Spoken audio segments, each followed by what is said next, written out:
How to add money to Edward Jones. Follow my instructions.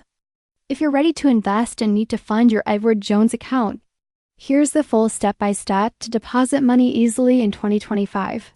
Open the Edward Jones app or log in on the website. Tap the menu or go to your account overview. Then select Deposit or Transfer Funds.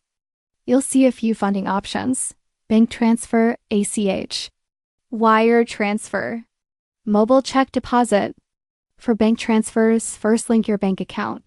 You'll need your routing and account number. Follow the prompts and verify your bank.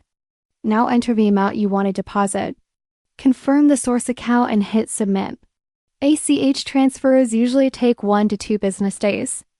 If you're depositing a large amount, wire transfer may be faster. Use the Edward Jones wire instructions from your profile. Send it through your bank and include your Edward Jones account number. For smaller deposits, use Mobile Check Deposit.